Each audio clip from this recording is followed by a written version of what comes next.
os que também estão nos acompanhando pelas redes sociais, pela internet. Você é sempre bem-vindo, que você seja abençoado também. Amém? Eu vou pedir aos irmãos para abrirmos a palavra de Deus no livro do profeta Jonas, no capítulo 3. Um irmão ajuda o outro, vamos devagarinho, para todo mundo achar. Jonas, livro do profeta Jonas, no capítulo 3. Quem achou, quem não achou, ajuda o outro irmão. Vamos. Amém? Jonas 3 diz assim, irmãos: E veio a palavra do Senhor segunda vez a Jonas, dizendo: Levanta-te e vai à grande cidade de Nínive e prega contra ela a pregação que eu te disse. E levantou-se Jonas e foi a Nínive, segundo a palavra do Senhor. Era, pois, Nínive uma grande cidade de 3 dias de caminho. E começou Jonas a entrar pela cidade, caminho de 1 dia, e pregava e dizia: Ainda 40 dias e Nínive será subvertida. E os homens de Nínive creram em Deus e proclamaram um jejum e vestiram-se de panos de saco, desde o maior até ao menor.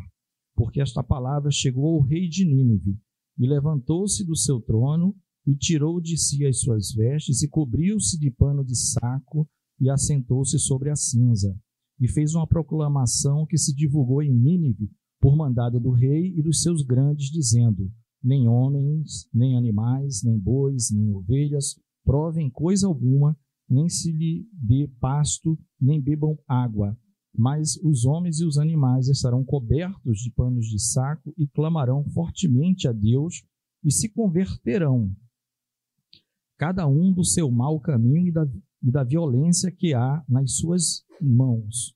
Quem sabe se voltará a Deus e se arrependerá e se apartará do furor da sua ira, de sorte que não pereçamos. E Deus viu as obras deles, como se converteram do seu mau caminho, e Deus se arrependeu do mal que tinha dito lhes faria e não fez. Mas desgostou-se Jonas extremamente disso e ficou todo ressentido. E orou ao Senhor e disse: Senhor, não foi isso o que eu disse estando ainda na minha terra? Por isso me preveni fugindo para Tarsis, pois sabia que és Deus piedoso e misericordioso, longânimo, grande em benignidade e que te arrependes do mal. Peço-te, pois, ó Senhor, tira-me a minha vida, porque melhor me é morrer do que viver. E disse o Senhor: É razoável esse teu ressentimento? Então Jonas saiu da cidade e assentou-se ao oriente da cidade, e ali fez uma cabana, e se assentou debaixo dela à sombra, até ver o que aconteceria à cidade. E fez o Senhor Deus nascer uma aboboreira, em algumas versões apenas uma planta, e em outras uma mamoneira, que é de mamona, que subiu por cima de Jonas, para que fizesse sombra sobre a sua cabeça, a fim de o livrar do seu enfado. E Jonas se alegrou em extremo por causa da aboboreira. Mas Deus enviou um bicho no dia seguinte, ao subir da alva, o qual feriu a aboboreira e esta se secou. E aconteceu que, aparecendo o sol, Deus mandou um vento calmoso, oriental, e o sol feriu a cabeça de Jonas, e ele desmaiou e desejou com toda a sua alma morrer, dizendo: Melhor me é morrer do que viver. Então disse Deus a Jonas: É acaso razoável que assim te enfades por causa da aboboreira? E ele disse: É justo que me enfade a ponto de desejar a morte. E disse o Senhor: Tiveste compaixão da aboboreira, na qual não trabalhaste, nem fizeste crescer, que em uma noite nasceu e em uma noite pereceu. E não hei de eu ter compaixão da grande cidade de Nínive, em que estão mais de 120.000 homens, que não sabem discernir entre a sua mão direita e a sua mão esquerda, e também de muitos animais? É aqui. Termina com interrogação. É um dos poucos livros da Bíblia que termina com uma pergunta. Vamos orar. Senhor, dá a tua bênção, enche-nos do teu Espírito Santo, a todos nós, fala aos nossos corações aquilo que tu já tens preparado na tua santa eternidade. Ó Deus, que seja feita somente a tua vontade, Deus, que não venhamos a atrapalhar em nada, mas sejamos apenas instrumento nas tuas mãos. Ó Deus, que saiamos daqui ao final, não como entramos, mais fortalecidos na fé, ó Deus, confiando mais e mais no Senhor. Dá toda a tua assistência, oramos em nome do teu Filho amado Jesus. Amém. Podemos sentar, irmãos? Esses 2 versículos finais do livro de Jonas, um livro com 4 versículos que nós lemos, nós vimos no capítulo 3, o profeta, desta vez, o profeta Jonas, que era um profeta que era, vamos dizer assim, vou chamar de sediado, né? Lá em Samaria, que era a capital de Israel, o Reino do Norte, na época de um rei chamado Jeroboão II. Ele era dessa época. Esse rei reinou, se não me engano, 41 anos. E ele e o pai dele eram profetas, né? O Amitai. Então, Israel, diz a palavra de Deus, estava numa grande miséria. Essa é a expressão que Deus dá. Uma grande miséria. Mas Deus não esqueceu do povo. Ali havia a voz de Deus, que era o profeta Jonas e o seu pai. E o Senhor, né, por incrível que pareça para nós, e isso que Jonas conhecia bem, fez com que Israel, apesar daquela miséria espiritual, aumentasse ainda um pouquinho as suas terras em Jeroboão II. Pouca coisa fosse reconquistada.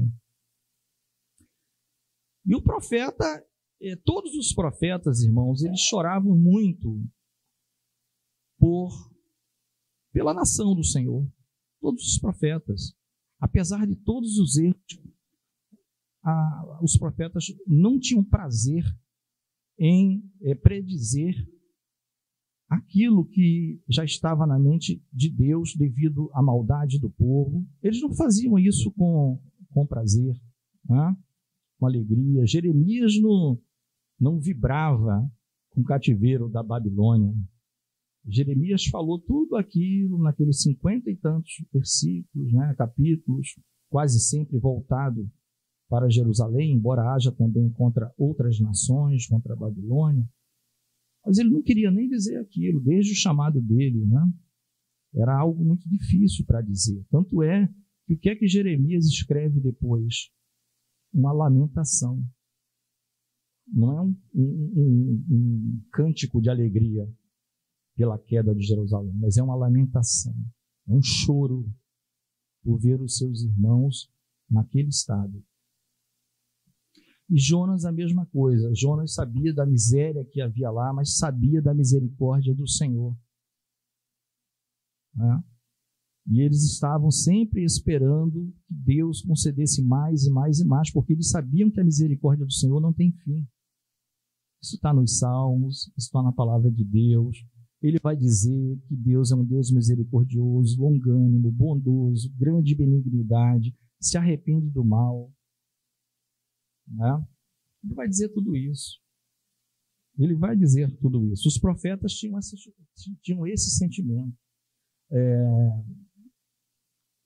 O apóstolo Pedro, na sua primeira carta, quando ele vai falar da graça que foi alcançada pelos gentios, ele vai dizer que o Espírito de Cristo estava sobre os profetas do passado. E eles, de alguma forma, eles já vislumbravam essas coisas para nós, ele diz assim, para a igreja, eles já vislumbravam, mas eles não entendiam tudo. Eles já tinham um vislumbre, um alcance de que Deus ele alcançaria toda a terra, de que a palavra de Deus era para toda a tribo, língua, povo e nação. Né? E nação. Esse era o sentimento. Né? Eu lembro, né, está na palavra, quando o povo de Israel quis um rei, quando o juiz era Samuel, foi o último juiz, né, formalmente, foi ele o último juiz, confirmado no Novo Testamento, pelo discurso do diácono Estevão. né? Porque os filhos deles chegaram a julgar, mas nem se contou. Os 2 filhos de Samuel, Joel e Abias, enfim, foi Samuel. O povo queria tanto um rei, igual às outras nações, né?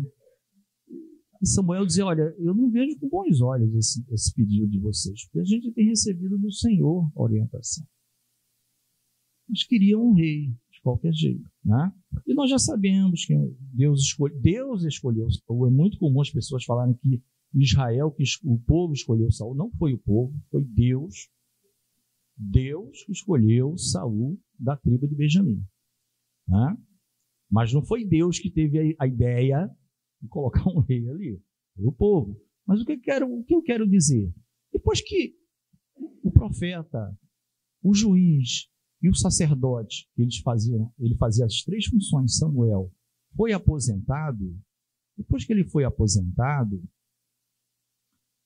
parece que houve um certo ressentimento no povo, né? Assim, alguma coisa diferente começou a mexer um pouquinho no coração do povo. E aí os anciãos vão lá falar com Samuel. É mais ou menos assim, seu Samuel, o senhor vai continuar orando por nós? O senhor ora por nós? Né? Samuel podia dizer assim, vocês pediram para me tirar, colocar um rei. Agora, já se arrependeram, querem que orem? Não, vocês e Deus. Sabe o que é que Samuel respondeu? Longe de mim deixar de interceder pela herança do Senhor. Longe de mim. Ele sabia que o povo era de Deus. Ele sabia que a vida dele era de Deus. Um homem consagrado, desde pequenininho. Filho de Ana. Nasceu de uma promessa, de um milagre. Viu o comportamento como é diferente de nós, dos dias de hoje? Depois, o povo meio arrependido, e ele ainda não tinha morrido, o senhor vai continuar orando por nós, vai virar as costas. Longe de mim deixar de interceder pela herança do Senhor. Deram um respiro. Né? Então, o que eu estou querendo passar para os irmãos? Esse é o sentimento. Então, o profeta Jonas, no começo, recebe essa missão, por isso que no capítulo 3 começa, e veio segunda vez a palavra do Senhor a Jonas. Qual palavra? Outra? Não, a mesma. Deus não mudou. Quem mudou, quem desviou de rota foi Jonas. Ele vai dizer no capítulo 4, nós lemos, o Senhor já sabia que eu ia pregar para esse povo, um povo extremamente violento, os assírios, Nínive era a capital da Assíria, um povo rude, cruel, né? Eu já tinha, Senhor, mais ou menos em mente que o Senhor ia ser misericordioso com esse povo. Ele fala isso, né? Ele não queria ir para lá. O que ele queria era a bênção de Israel. Eu preciso que a nação de Israel, preciso que Deus venha, que Deus nos una, que esses opressores, os sírios, os assírios, os babilônicos, os egípcios, deixem de nos atormentar. E Deus está me mandando lá para Nínive. Né? Ele pagou do bolso dele uma passagem para Tarsis. Nós já sabemos o que aconteceu, né? E Deus o livra. Então vem a palavra e aí então ele começa a fazer o serviço para o qual ele foi chamado. Né? Porque ele foi chamado para apregoar, irmãos, uma destruição, justamente pela maldade. Ele era uma cidade grande, ele começou a pregar, olha, vamos passar 40 dias e Nínive, na minha versão, está subvertida, mas eu acho que nas mais modernas está destruída, e Nínive será destruída, é esse o significado, não é? Nínive será destruída. Então ele já estava apregoando. Mas por que ao longo de 40 dias? Ele já tinha mais ou menos em mente. Né? Ele já tinha mais ou menos em mente. E o que aconteceu, nós já sabemos. O rei determinou, todo mundo temeu, e foi determinado ali jejum, se vestiu. O rei tirou suas vestes reais, se vestiu de pano de saco e cinza, ninguém comeu. Eles vão clamar fortemente a Deus, se converterão, cada um do seu mau caminho e da violência que há nas suas mãos. Né? Quem sabe, ou seja, Deus não tinha obrigação, na mente do rei, Deus não tinha nenhuma obrigação de mudar os seus planos. Não tinha obrigação de mudar os seus planos, de destruir. Mas eles se humilharam, aquele povo gentílico se humilhou e disse, quem sabe, fazendo assim, de coração, Deus não se arrependerá do mal que tem dito pela boca do profeta Jonas, né? E não pereçamos. Quem sabe? Quem sabe? Vamos tremer. A cidade toda fez isso. Aí quando chega no capítulo 4, aí a gente vem para onde nós mais queremos focar, né? O Senhor está querendo focar para a gente. Diz a palavra que Jonas desgostou-se extremamente disso e ficou todo ressentido. Porque no versículo 10 do 3 diz, e Deus viu as obras dele como se converteram, que a gente, arrependimento e conversão, estamos aqui. Não é isso? Arrependimento e conversão. E é para pessoas más mesmo. Arrependimento e conversão. Deus, arrependimento e conversão muda tudo. Quando a gente se arrepende, se converte a Jesus Cristo, nós somos propriedade dele. Não é? Deus viu as obras deles como se converteram do seu mau caminho. E Deus se arrependeu de fazer o mal que tinha dito. Só que o profeta ficou extremamente desgostoso, ressentido. E ele orou ao Senhor. Senhor, não foi isso o que eu disse estando ainda na minha terra? Aqui tem um detalhe, né? Ou seja, antes de sair de Samaria, ele já tinha conversado com Deus. Deus, eu já sei que eu vou lá, vou apregoar, aquele povo vai inventar algum negócio e o Senhor vai se arrepender de fazer o mal. Ele já disse isso antes de sair para a missão. Por isso que Deus vai falar com ele segunda vez, porque na primeira ele fugiu, ele tomou outro caminho. Ele falou, não dá para mim. Isso é uma missão muito difícil. Eu não vou orar por esse povo, não. Ninivitas, assírios.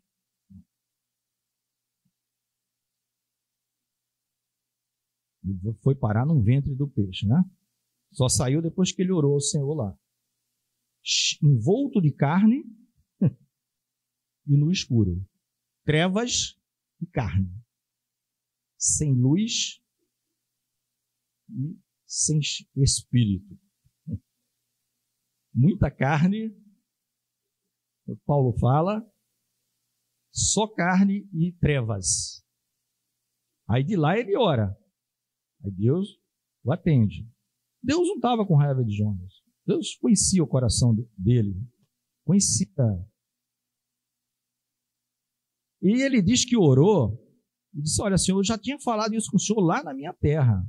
Mas o problema é que Jonas não está considerando que Deus não tem que dar satisfação a Jonas do que Deus tem que fazer. Deus não tem que dar satisfação a Jonas, né?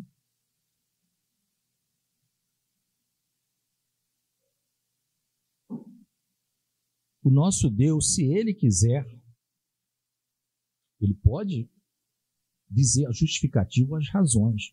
Mas se Ele não disser, Ele não tem obrigação de fazer. Isso está dito no livro de Jó. Está dito no livro de Jó, né? Que não dá conta dos seus feitos. Lá usa essa expressão, ele não dá conta a ninguém dos seus feitos. Pois sabia que Deus, e aí ele fala corretamente, Deus é piedoso, misericordioso, longânimo, grande benignidade, que se arrepende do mal.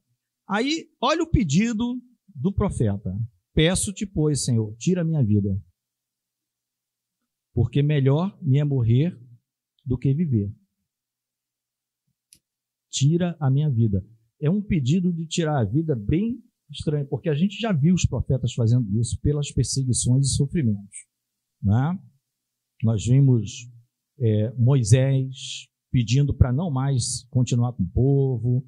Se Deus fosse destruir o povo, também destruísse ele, porque era uma missão, não foi fácil. 40 anos, todo dia tendo que suportar um povo rebelde, um povo difícil, não é? O profeta Elias, nós vimos isso, não é? Ele deita, como diz assim, ó, não me acorda mais, eu vou deitar aqui, Jezabel o perseguindo, não é?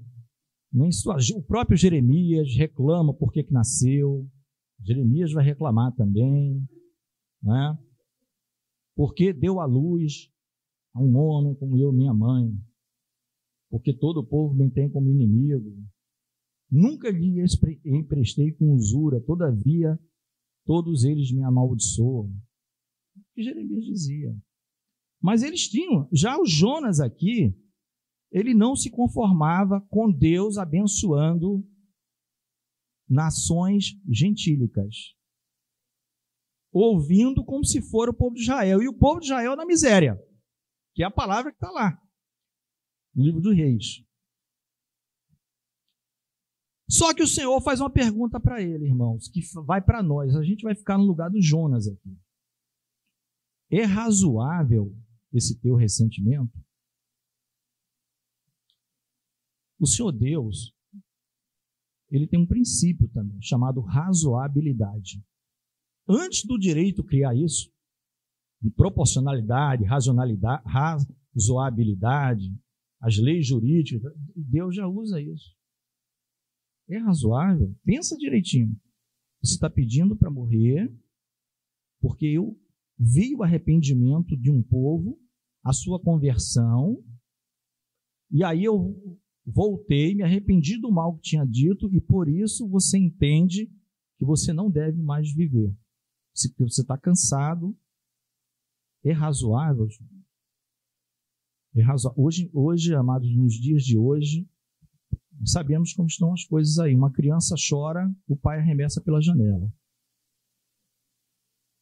Não dá nem tempo de chamar a atenção da criança. Arremessa pela janela. Há um pequeno desentendimento, agressão física.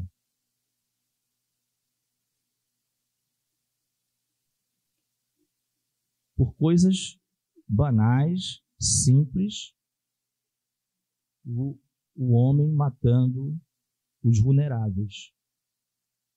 Por coisas banais. Assim está a sociedade. E, infelizmente, às vezes, dentro do que chamamos de igreja, a Assembleia dos Santos.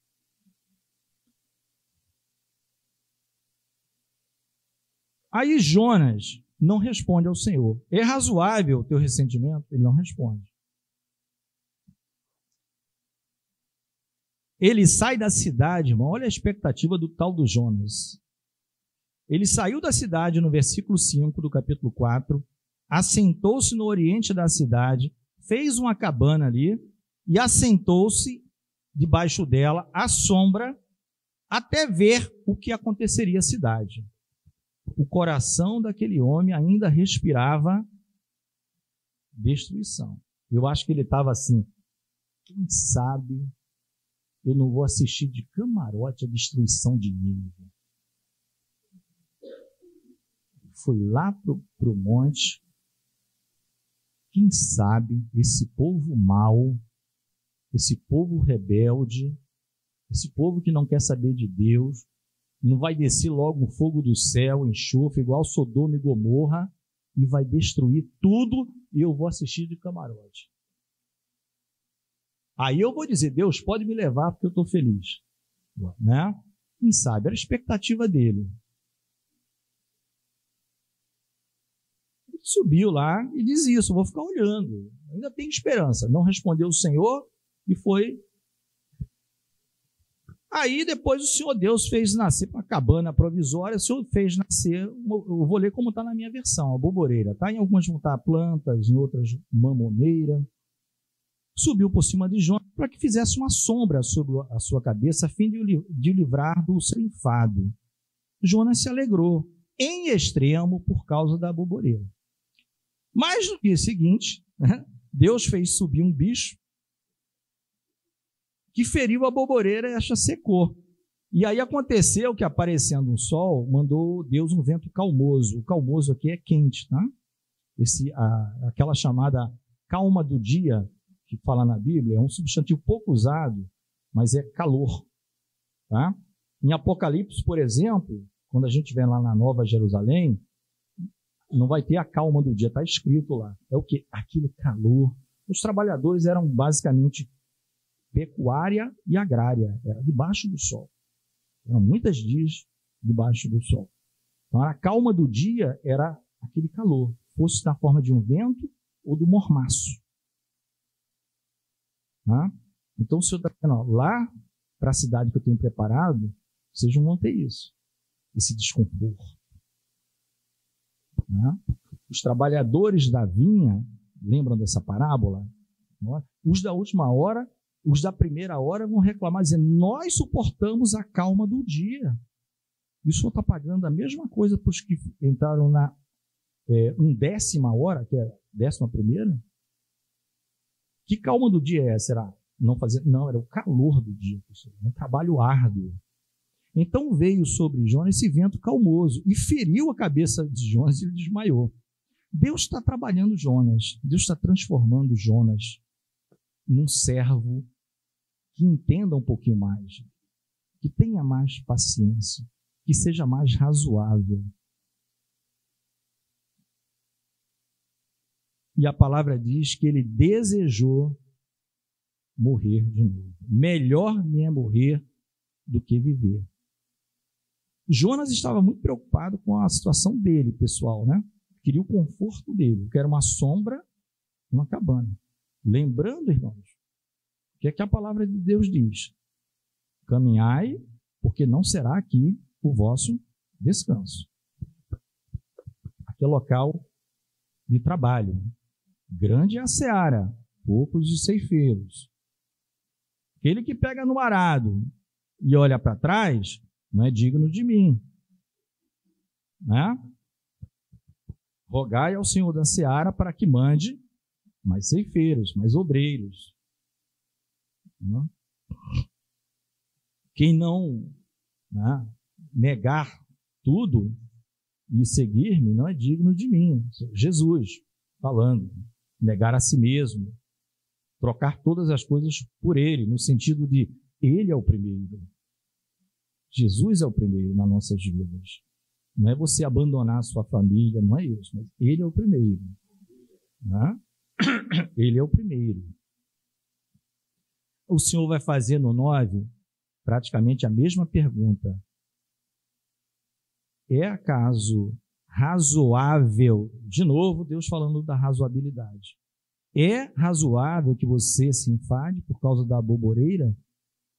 E ele disse, é justo que me enfade a ponto de desejar a morte. Jonas já não estava nem raciocinando. Aí o Senhor vai dizer para ele, olha, tiveste compaixão de um vegetal, uma boboreira, que você não fez crescer, não foi você que criou, te trouxe conforto, e você também não fez morrer. E não teria eu, o Senhor, né, compaixão desta grande cidade de Nínive, que tem mais de 120 mil homens que não sabem discernir entre a mão direita e a mão esquerda, e também muitos animais? Meus amados, Nínive está aí fora. Nínive está aí fora. Nínive está aí fora. E você, a sua posição não é estar de camarote olhando e desejando a destruição. Vai e prega o amor de Deus. Nínive está aí fora. Tem muita gente super inteligente, mas na ótica de Deus ele não sabe discernir entre a mão direita nem a esquerda. Ele é super inteligente para o mundo. Lembre-se, o que é elevado no mundo é abominação para Deus. Está nos evangelhos. É elevado lá. São os homens que fulano de tal, doutor, ultra, super, não sei o que, tal. Se ele não tiver Jesus como Senhor, ele não sabe discernir entre a mão direita e a esquerda. Deus está tratando de vida. É razoável essa ira? É muito difícil você ir até a cidade de Nínive e fazer esse favorzinho para mim, Jonas? Amados, e a gente trazendo para os nossos dias, a gente vê quanta coisa, por muito menos, nós estamos agindo sem razoabilidade. Pondere todas as coisas. Antes de sair palavras duras da sua boca, antes do seu braço se mexer para fazer uma coisa, uma agressão, antes, tudo tem uma medida. Para corrigir filho, está na palavra, tem a medida. Corrige, tem que corrigir. Enquanto corrige o menino, ensina o menino no caminho que deve andar, e até quando for velho não se desviará dele. Não é isso? Tudo tem uma medida. O Senhor, ele dá um tempo para tudo. Mas o que o Senhor deixa claro é que arrependimento e conversão tocam o coração de Deus. Arrependimento sincero e conversão mexem com Deus. O mal que haveria de acontecer não irá acontecer porque você se arrependeu e se converteu. Cabe a nós, os Jonas dos dias de hoje, anunciar, ainda que cansados, desgastados, como foi citado na EBD, como Paulo na carta aos Filipenses, que é chamada Carta da Alegria, de uma cadeia estava se regozijando. Paulo, se trouxer isso aqui para a era apostólica, seria o contrário. Teria briga entre os apóstolos para ver quem vai. Não, deixa eu ir, senhor. Eu quero ir, eu quero. Ou então o senhor mandava todo mundo. O senhor não mandou os 70 na missão lá? Pode ir todo mundo lá para evangelizar. E eles iam com alegria. Se fosse na idade apostólica, todo mundo ia querer ir a Nínive, para evangelizar. Todo mundo ia querer ir a Nínive. Mas naquela época, não. Supondo, irmãos, que Jonas tivesse vivido uns 100 anos a mais, o que é improvável, ele veria a sua tão desejada ruína acontecer. Porque se vocês vão virarem as folhinhas da sua Bíblia, está com a Bíblia aberta? Estamos em Jonas. O que é que vem depois? Miqueias. Aí depois de Miqueias, depois de Miqueias, Naum. Primeiro capítulo de Naum, versículo 1. Peso de Nínive. Livro da visão de Naum, o Eucocita. Aqui foi o contrário. Jonas, vai e prega. 100 anos depois, Nínive é destruída. Profeta Naum. 100 anos depois, aproximadamente, Nínive é destruída por onde ela menos esperava.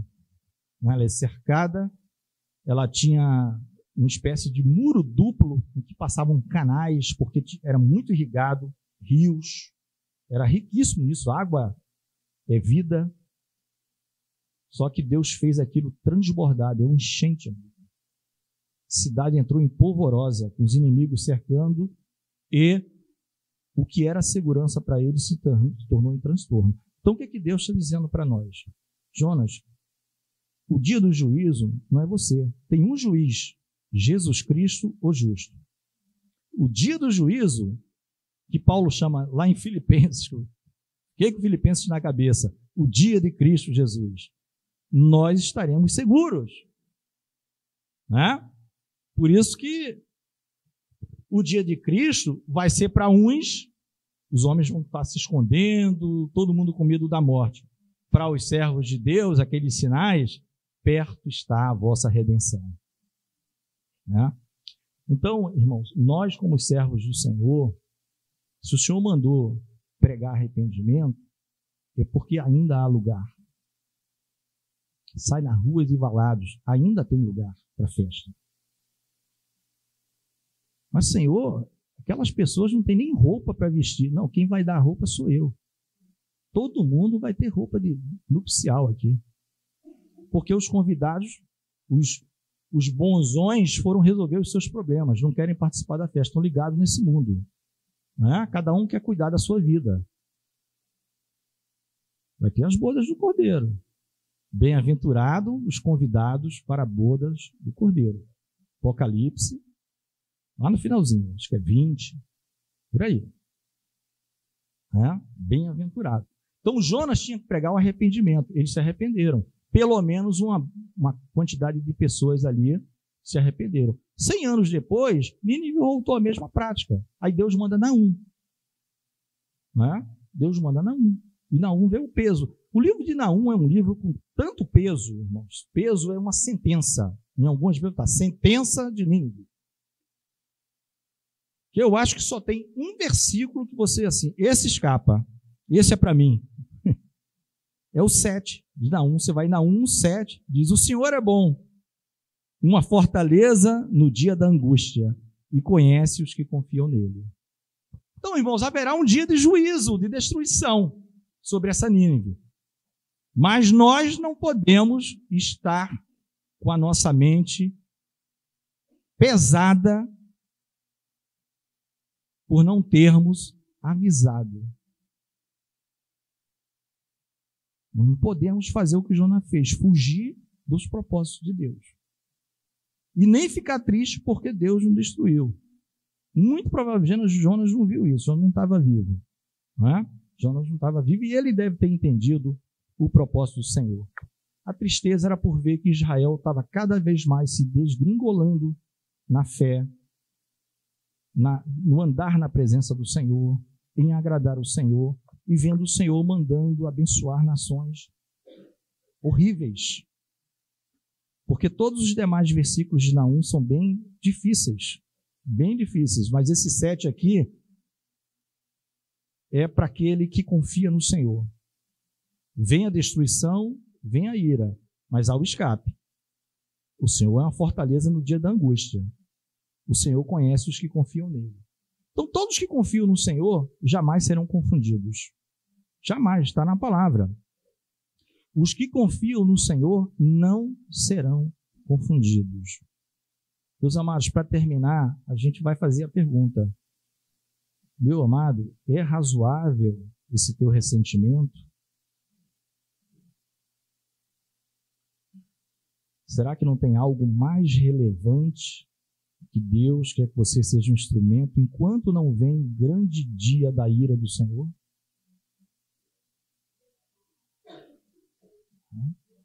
O grande dia da ira do Senhor vem.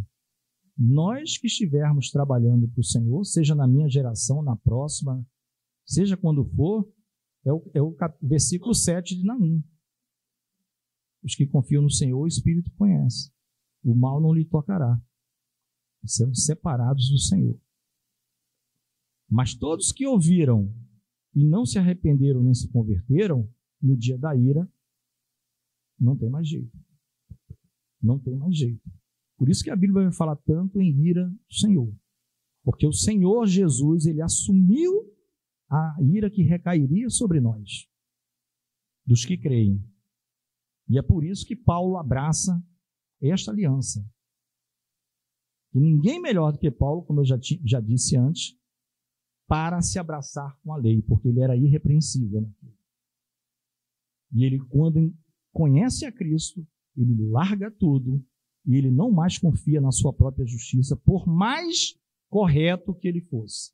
Ele confia na justiça de Deus, Porque Deus é quem disse que Jesus Cristo é a justiça dele. Para todo aquele que crê. Para todo aquele que crê.